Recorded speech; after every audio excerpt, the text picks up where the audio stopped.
Hello everyone, this is Shivam Vishwakarma. और आज हमारा डिस्कशन का टॉपिक है human reproduction. This is the third chapter of class 12 biology and it is a part one. Today we will only discuss the male reproductive system under this topic. Okay, so start from the this topic, human reproduction. As we previously know that reproduction is the ability of living organism to produce the new generation of a living organism. मतलब अपने ही जैसे young ones या egg या next generation को birth देना, it is under the process of reproduction. Okay, और ये एक फंडामेंटल कैरेक्टरिस्टिक भी है लाइफ का. ठीक है, और it is very necessary process also to maintain the continuity of life. Okay, so now starting from the what points to be covered in under this module we would discuss. So first we will introduce the topic. Okay, then series of event क्या क्या होता है इसमें हम देखेंगे.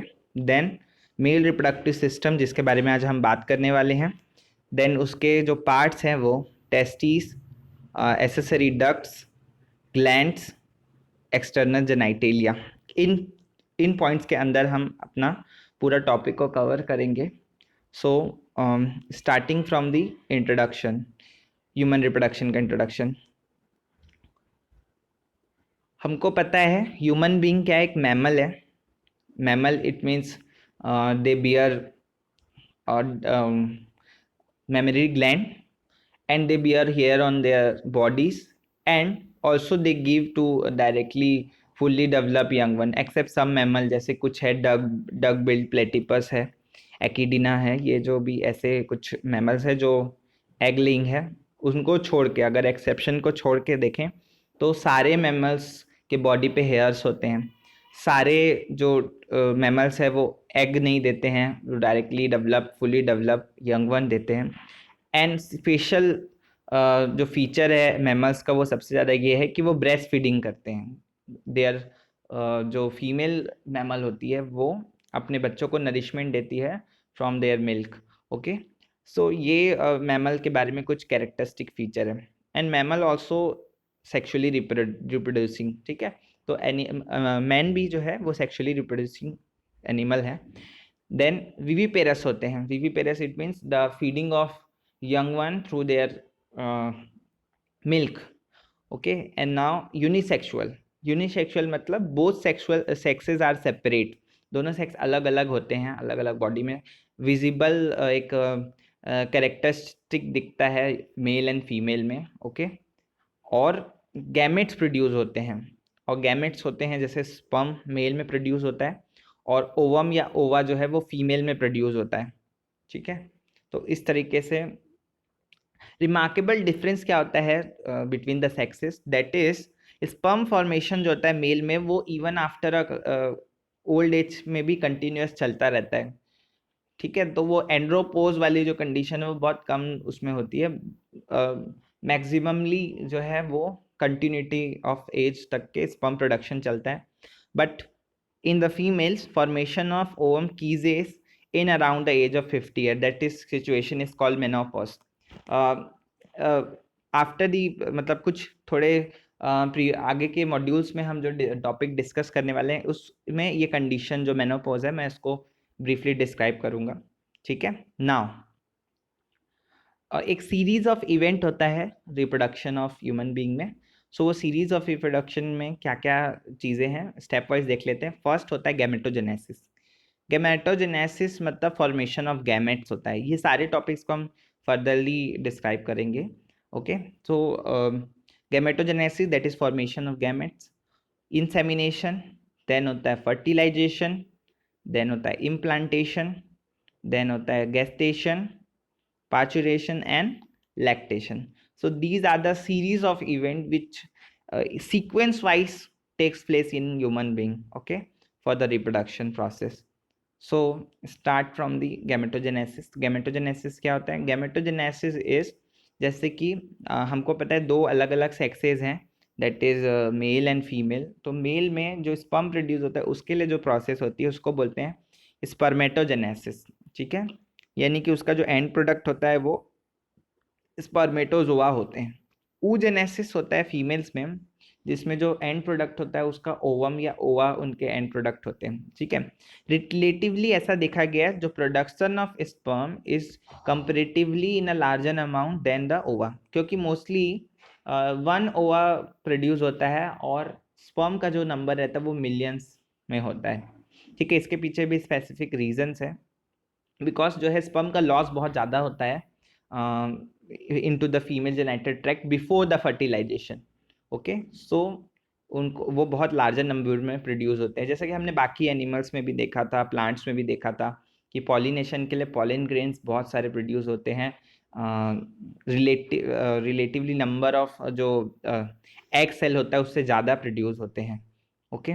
So the process of formation of gametes is called gametogenesis, and further spermatogenesis is male and oogenesis in female. Then insemination. What is insemination? So insemination is a process of transfer of sperm into the female genital tract for the fertilization. This process is known as insemination.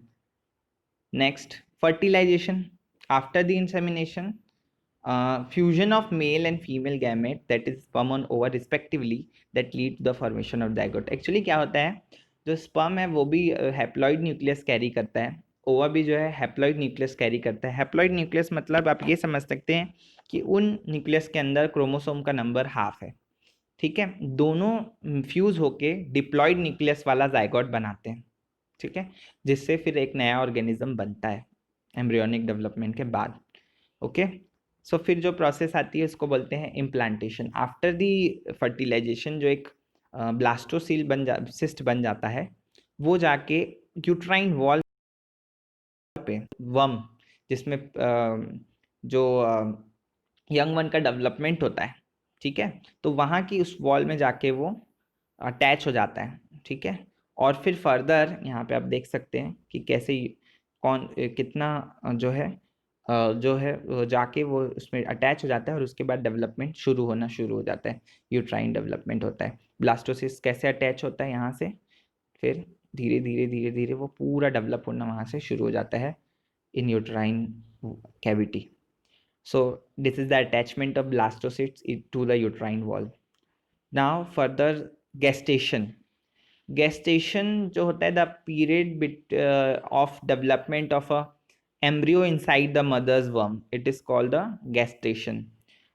It is also called the pregnancy in common language, and which is the embryonic development in which embryonic development takes place. So होता है क्या है, ये human में जो रहता है gestation period about 280 days का होता है, यानी कि it approximately about 9 month. But अलग अलग जो ऑर्गेनिज्म होते हैं तो उसमें अलग अलग टाइमिंग होती है द गेस्टेशन की। जस्ट लाइक टाइगर का अगर आप बोले तो 155 डेज है, काऊ का 270 डेज है, चिंपांजी 250 डेज है, ठीक है। कुछ का बहुत कम भी होता है गेस्टेशन, जैसे कि rat is only about 22 days, rabbit is only about 30 days. तो it is can vary to animal, okay। But in human aspect, because we are reading human being in our topic, so human being it has only about 280 days or 9 months roughly, okay। So next that is parturition is uh, delivery of the baby. It is also called delivery of the baby. It is also called labor, the process of delivering of the baby. After a certain period, the fully developed child, we can say the newborn, is completely mature into the mother's womb and it is ready to come out from that and ready to be bear the external environment। तो एक reflex होता है जिससे वो after the certain period वो बाहर आता है और इस प्रोसेस को बोलते हैं पैचुरेशन, ओके। नेक्स्ट लैक्टेशन होता है। Lactation is the nourishment of young one through the mother's milk, that is called also known as breast feeding. तो उसमें बहुत सारे जो मदर्स मिल्क होते हैं उसमें बहुत सारे एंटीबॉडीज़ होते हैं जो चाइल्ड के फर्दर डेवलपमेंट, डिसीज प्रोटेक्शन के लिए और उनके प्रॉपर ग्रोथ एंड डेवलपमेंट के लिए बहुत ज़रूरी होता है, okay. Now yes, our topic is the male reproductive system. We will study about it. So जो मेल रिप्रोडक्टिव सिस्टम होता है, it is located in the pelvis region. ठीक है, पेल्विस रीजन में होता है. इसमें कौन कौन सी चीज़ें होती हैं? तो that is a pair of testis होता है, एसेसरी डक्ट्स होती है, ग्लैंड्स होती है, एंड एक्सटर्नल जेनाइटेलिया होता है. तो इसको अगर हम देखें तो इस सिचुएशन जो है, इसका लोकेशन आप समझ सकते हैं बॉडी में. Then a pair of testis के बारे में बात करते हैं. सो ये सिचुएटेड होता है आउटसाइड द एब्डोमिनल कैविटी, मतलब एब्डोमिनल कैविटी के बाहर होता है ये, with in a pouch that is called scrotum, और स्क्रोटल सैक भी बोलते हैं इसको. उस पर ये टेस्टिस जो है वो होते हैं.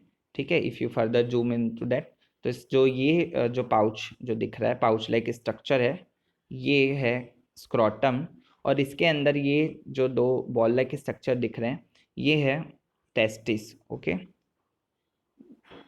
नाउ यस,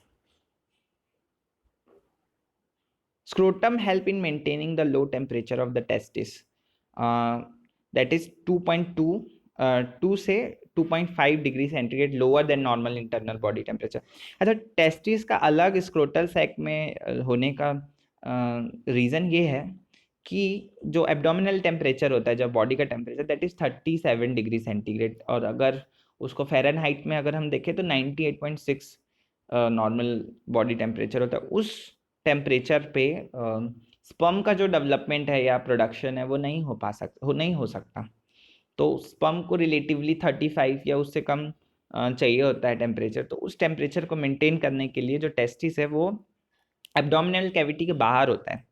ठीक है, और उसके वजह से स्पर्म प्रोडक्शन हो पाता है. स्पर्मेटोजेनेसिस के लिए नेसेसरी है. अडल्ट मेल में जो ईच टेस्टिस ओवल होता है शेप में, और उसका लेंथ होता है 4 to 5 सेंटीमीटर एंड विड्थ होता है 2 to 3 सेंटीमीटर्स. ठीक है, आगे हम देखते हैं एनाटॉमी, देखते हैं टेस्टिस की. तो यस, तो टेस्टिस में क्या क्या ग्लैंड होती है? It is covered by the dense covering. If you can see that picture, तो ये आप देख सकते हैं कितनी डेंस कवरिंग है यहाँ पे, और बहुत सारी चीज़ें यहाँ पे अभी है. हम एक एक करके डिस्कस करेंगे कि कौन कौन सी चीज़ें यहाँ पे, कौन कौन से ऑर्गन और पार्ट्स वहाँ पे. ठीक है, each testis is about 250 compartments है, जिसको हम टेस्टिकुलर लोब्यूल्स बोलते हैं. ऐसे छोटे छोटे कंपार्टमेंट्स होते हैं. It is about, her testis में 250 होते हैं, और हर लोब्यूल में कम से कम 1 से 3 हाईली कॉइल्ड सेमिनिफेरस ट्यूब्यूल होती है. जो ये पार्ट्स हमको दिख रहे हैं यहाँ पे, तो ये कंपार्टमेंट्स तो बहुत कम दिख रहे हैं. ठीक है, लेकिन ऐसे 250 कंपार्टमेंट्स होते हैं टेस्टिस के अंदर, क्योंकि ये एक हिस्सा ही दिखा पा रहा है. तो ये जो कंपार्टमेंट्स हम देख पा रहे हैं, ऐसे 250 करीबन कंपार्टमेंट्स होते हैं, और उन कंपार्टमेंट्स के अंदर जो ट्यूब्यूल्स होती हैं उनको बोलते हैं seminiferous tubules.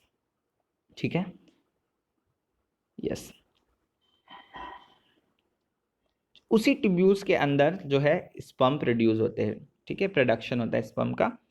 Each seminiferous tubule had the 2 type of cell. उसके अंदर 2 टाइप की सेल होती है. फर्स्ट होता है मेल जर्म सेल, जिसको हम स्पर्मेटोगोनिया बोलते हैं. उसके अंदर क्या होता है, स्पर्मेटोगोनिया में मियोटिक डिवीजन होता है. मियोटिक डिवीजन मतलब रिडक्शन डिवीजन भी हम बोलते हैं. रिडक्शन डिवीजन जैसा कि आपको पता होगा कि इसमें क्रोमोसोम का नंबर जो है वो हाफ हो जाता है. रिडक्शन डिवीजन में सेल डिवाइड जरूर होती है, लेकिन क्रोमोसोम जो है हाफ हाफ डिस्ट्रीब्यूट हो जाते हैं. ठीक है, और स्पर्म का फॉर्मेशन होता है. और दूसरी टाइप की जो सेल होती है उसको हम बोलते हैं सर्टोली सेल. सर्टोली सेल क्या करती है, उन डेवलपिंग जर्म सेल्स को या स्पर्म सेल को न्यूट्रिशंस प्रोवाइड करने का काम करती है. ठीक है, प्रोवाइड करती है. Region outside the seminiferous tubule, अगर जो रीजन देखेंगे तो उसको हम बोलते हैं इंटरस्टियल स्पेस. अगर मैं इसको आपको टीएस दिखाऊं, इसका ये तो आपका एलएस है. एलएस मतलब लॉन्गिट्यूडनल सेक्शन. अगर मैं आपको टीएस दिखाऊं, टीएस मतलब ट्रांसफर सेक्शन दिखाऊं, तो आपको ये सारी चीज़ें क्लियर हो जाएंगी. इंटरस्टियल स्पेस में जो है स्मॉल ब्लड वेसल्स होती है और लेडिंग सेल्स होती है, जिसको हम इंटरस्टियल सेल भी बोलते हैं. Interstitial cells, Leydig cell synthesize and secrete testicular hormones produce करती हैं, जैसे एंड्रोजन जिनको बोलते हैं. एंड्रोजन एक ग्रुप ऑफ मेल हार्मोन रहता है, जिसका मेन जो रहता है, मेन जो हार्मोन है वो है टेस्टोस्टेरॉन, ठीक है। और अदर इम्यूनोलॉजिकल कंपिटेंट सेल्स भी प्रेजेंट होती है वहाँ पे। अब इसको थोड़ा सा हम देखते हैं, ये टीएस सेक्शन है ऑफ द टेस्टिस, ठीक है। अब इसको थोड़ा सा स्टडी करेंगे हम। तो ये जो सेल्स है, ये जो राउंडेड और ओवल इन शेप दिख रही है, ये सर्टोली सेल्स है, ओके। और जो उसमें डेवलप, ये छोटी छोटी जो सेल डेवलप हो रही हैं, ये इनको, ये स्पर्मेटिड्स, एक्चुअली स्पर्म का जो है वो ऑनगोइंग स्पर्म है, मतलब वो बनने वाला है, ठीक है। और जो थोड़ी सी और ज़्यादा मेच्योर हो चुके हैं उनको हम सेकेंडरी स्पर्मेटोसाइट बोलेंगे। जो बिल्कुल ही मेच्योर नहीं है उनको हम क्या बोलेंगे, प्राइमरी स्पर्मेटोसाइट्स। और जो जिन सेल से ये प्रोड्यूस हो रहे हैं उसको, जैसे मैंने बताया था, स्पर्मेटोगोनियम बोलेंगे, ठीक है। जो बाहर का स्पेस है, ये वाला जो आउटर स्पेस है टेस्टिस का, जिसमें सेमिनिफेरस ट्यूब्यूल्स के बाहर का अगर बोलेंगे तो वो है लेडिंग सेल्स। ये पूरी जो ट्यूब्यूल्स दिख रही हैं यहाँ पे, 3 आपको दिख पा रही हैं, एक पूरा और 2 हाफ, तो ये है आपकी सर्टोली सेल्स, ठीक है। सर्टोली, सॉरी, ये है आपका सेमिनिफेरस ट्यूब्यूल्स, सेमिनिफेरस ट्यूब्यूल्स, ठीक है। सेमिनिफेरस ट्यूब्यूल्स हैं। और ये जो मेम्ब्रेन है बीच बीच में इनको डिवाइड करती है, ये बेसमेंट मेम्ब्रेन है। तो इस तरीके का आपको स्ट्रक्चर टीएस में देखने को मिल सकता है, ठीक है। टीएस ऑफ टेस्टिस, इसकी स्लाइड अवेलेबल रहती है, आप स्लाइड में भी देख सकते हैं। Now move on to the accessory ducts, that is the part 2 of the whole male reproductive system. Okay, accessory ducts में आपकी आ जाती हैं, इसमें एक रेटेड टेस्टिस होता है, और वासा डिफरेंशिया होता है, एपिडिडाइमिस होता है, और वास डिफरेंस होता है, ठीक है। सेमनीफेरस ट्यूब्यूल जो है वो वासा एफरेंशिया में खुलती है थ्रू द रेटेड टेस्टिस, ठीक है। सेमनीफेरस ट्यूब्यूल कहाँ ओपन होती है, वासा एफरेंशिया में। अगर यहाँ पे आप थोड़ा सा जूम करके देखेंगे ये, तो यहाँ पे जो सेमनीफेरस ट्यूब्यूल्स है वो कहाँ ओपन हो रही है, वासा एफरेंशिया में। वासा एफरेंशिया में ओपन हो रही है, बट किसके थ्रू हो रही है, रेटेड टेस्टिस के थ्रू, ठीक है। और फिर वहाँ कहाँ जाती है, एपिडिडाइमिस में, डिडाइमिस में जाती है, ठीक है। तो यहाँ पे फिर वही, the vasa efferentia leave the testis and open into the epididymis, जैसे कि हमने अभी देखा डायग्राम के थ्रू। एंड एपिडिडाइमिस जो है फिर वो कहाँ जाता है, वास डेफरेंस में चला जाता है, किसके थ्रू, वास डेफरेंस में चला जाता है, extend to the abdomen and loops over the urinary bladder.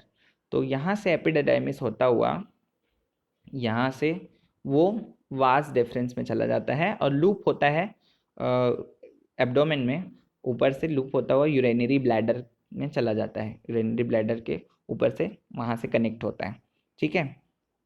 फिर it received duct from the seminal vesicle and open into the urethra. तो यूरेथ्रा में ही ओपन होती है वो, और उसमें और समाइनल वेसिकल का जो है वो वहाँ से भी सिक्रीशन आता है, और इजैकुलेट डक्ट में ओपन होता है। Ejaculatory duct, that is ejaculate the sperm into the genital tract, okay.